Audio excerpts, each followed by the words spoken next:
That's nice. Look at that. Look at that. That's a Lancaster through and through.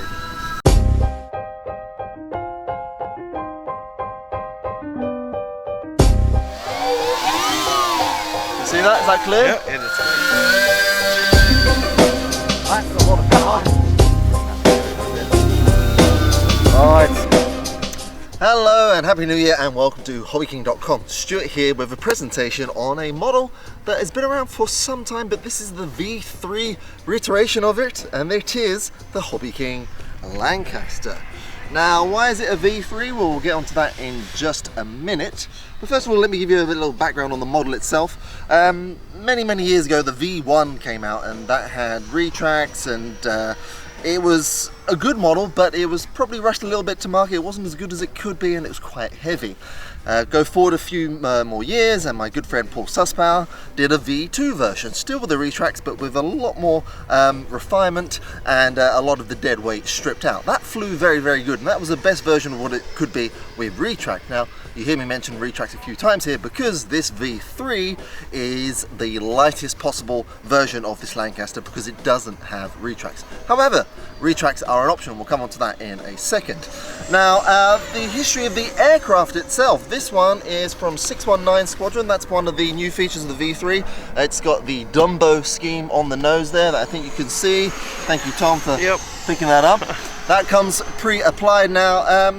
Like most Lancasters and most Bomber Command bases during World War II, they were based in the county of Lincolnshire. I don't know if you know this, but when I was originally from London, but then I moved up to Lincolnshire in the east of England when I was younger, and that was very much known as Bomber County, and I was surrounded by the old airfields, and every summer I'd see the Battle of Britain Memorial flight fly over with their Lancaster. So the Lancaster is actually something that's quite close to my heart, as I'm sure it is to many of yours. Now, for this particular version, last summer I still had a V2 in box, so I decided I wanted to play around with it, because I always intended to anyway. I wanted to make it as light as I possibly could be, as it could be. Harking back to those days of NICADs and non-retracts and brushed motors, where the key was to make it as light as possible. Now, the reason that the lightness is beneficial for this model is because it can have a bit of a tip stall, so you've got to watch it in flight, but making this airframe as light as possible is going to help and negate any negative effect of the tip stall. So this V3, as standard, comes with a little more prefabrication. The control horns and stuff are glued on for you, and if I turn it over, get a better look at that. So all these control horns will be glued on for you. It will save a bit of time, and it comes, this is the hand launch version, as I mentioned. So where there were retracts and openings before, there is now these skid plates, and I say skid plates because when you're belly landing this thing, that will be the main contact point for this. You don't need to worry about breaking the propellers. I've been flying this one for a long time now, and I have yet to break a propeller.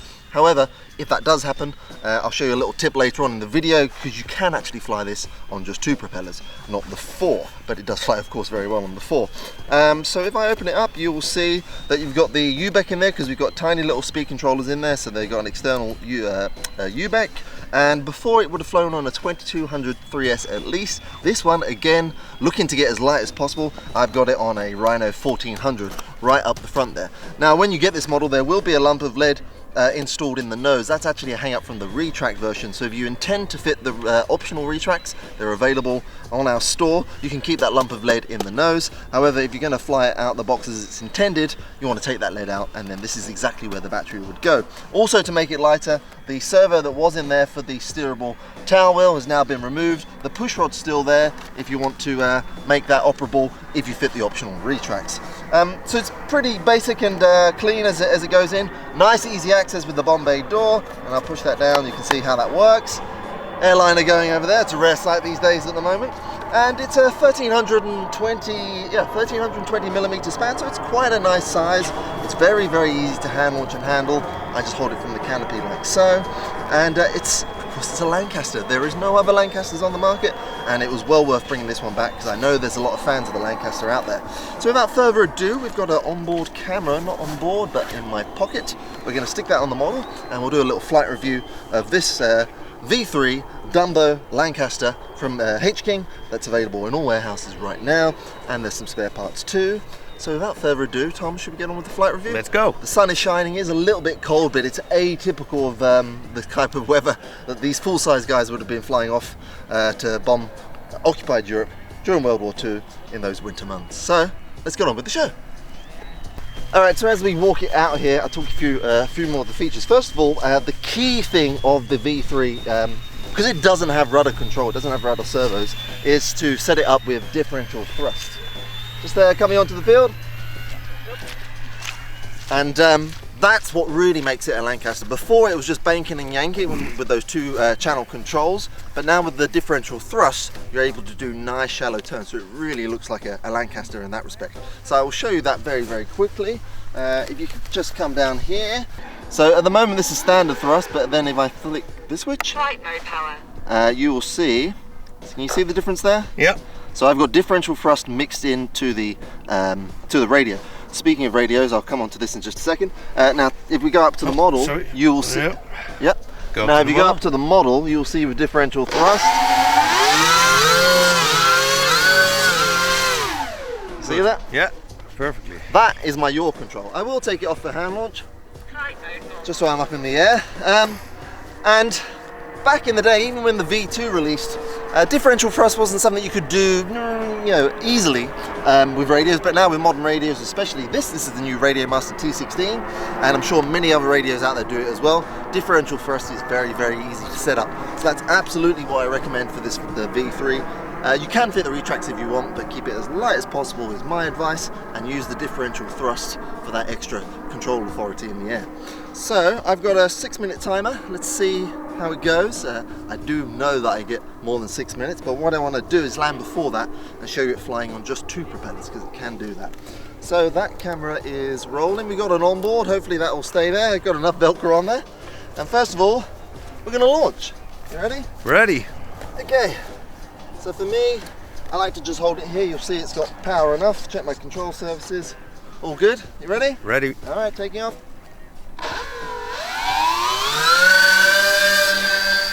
Look at that, like an arrow. Now straight away I'm going to put on the differential thrust. And you got to keep the speed up. How's that looking on camera? Good. You got to keep the speed up in the turn.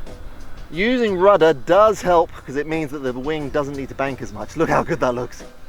Oh, the sun's shining. I haven't had sunshine for such a while now. Now that's just a half throttle. Oh, that sun's blinding. I think we'll switch to the onboard at that point. Wow, I really struggled to see it there. Now I've been cruising around only at half throttle at this time. I'll keep it in front of me, shall I? That's nice. Look at that. Look at that. That's a Lancaster through and through. And with this new, just over the pits there.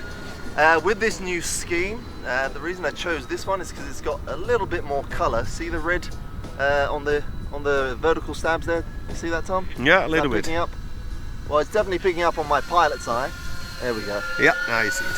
Perfect. And that just helps give you a little bit more orientation in colour, which is always nice. So as I said, I'm just going to cruise. It is a scale model, so I'm going to fly it as scale as I can for now. Again, cruising around at half speed. A little bit of wind, but look how nice that looks. These are fields of the Netherlands that we're flying over now, but are very much like the fields of Lincolnshire where this would have flown, and it very much looks the part. I'm going to bring it quite low now. Okay, here we go. Nice and low. Solid as a rock. Oh. Alright, now I'll go full power. You see that's got quite a bit of climb. And we'll take it up now and we'll do a little bit of mild aerobatics. Remembering there is a Lancaster, so you don't want to go too nuts. I'm going to flick into high rates now. How's that looking on camera? Good. We'll show you guys a roll. Full power and roll. A little bit of opposite, does do it. I'll do it the other way. A little bit of down, and it comes out that really, really nicely.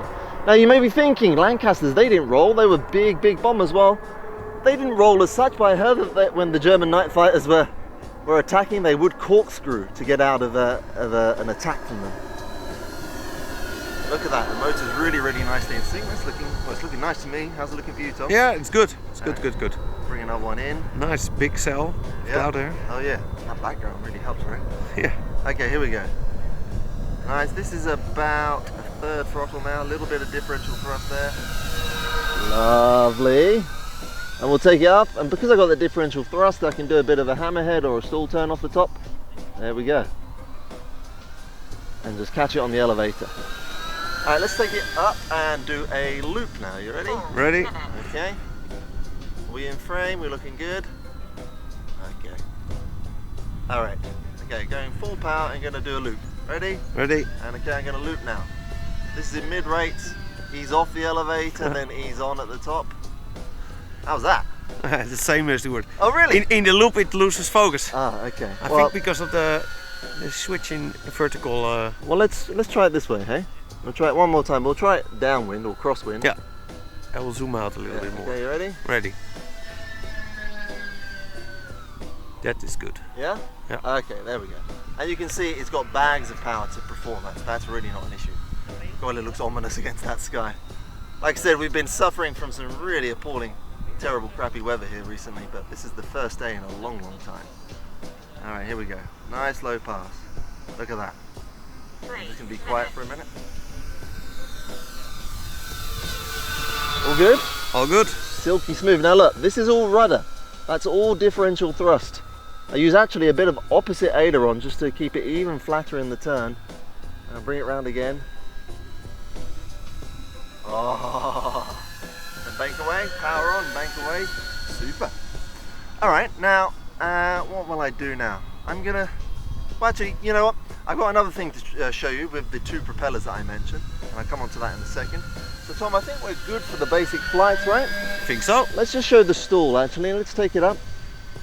I mean, it is a Lancaster, you're not going to be exploring too much of the flight envelope. If you're a true believer of how a Lancaster should be flown, and for me, it's exactly like this.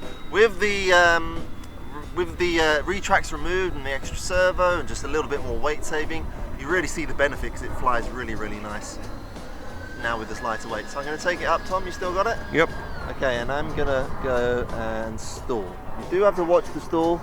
This is full up now. See, it will drop a wing, so let the power build up, the speed build up, sorry, and then apply power gently. And as long as you're not silly with it, you'll catch it really, really nicely. We'll do a full power pass now. So this is full power. I'm getting a little bit more drag with the onboard camera, so you should see it pick up a little bit more on that. Alright, at 2 minutes, I'm going to come in and land now. Now, the idea with landing with this is you do have to keep the speed up a little bit. Don't worry about the propellers. Like I said, I haven't broken one yet. And you just want to try and get it a little bit tail down first, or at least flat. Alright, coming in for land. How are we looking? Good. Alright, keep the speed up. Oh, keep the speed up. Okay, and then just cut the power at the last minute. Whoa. A little bit touchy on the elevator. Oh, I was still in high rates. Alright, so if you come over with me, I got this little tool. This is a hex driver. What I'm going to do now is I've still got just under 2 minutes left on the pack. I am going to take the propellers off. Now, the only reason I'm doing that, I wouldn't necessarily advise that, but the only reason I'm doing that, imagine this scenario. You're at the field, you do break your propeller, and you're like, oh my god, how am I going to fly? Well, it will fly on two propellers, much like the forerunner to the Lancaster, which was the Manchester. I'll just make that safe. There we go, throttles are off. And the Lancaster was a two-engined, smaller version, sorry, the Manchester was a two-engine, smaller version of the Lancaster. And if you want to emulate that, you could do this. But the reason that I'm doing this is to show you guys that it will, if needed, fly on just two propellers. It's got power enough, as we saw in the climb out there. And this is worst case scenario, if you haven't got any spare propellers in your box and you just want to fly. Let's just there's little grub screws in here. That's why I've got the hex driver. There you go, they come off like that. And we'll go again. You ready? Ready? Okay, so I will go for full power on this one, just as the sun is going behind a cloud. Ready? Here we go. Okay. Launching.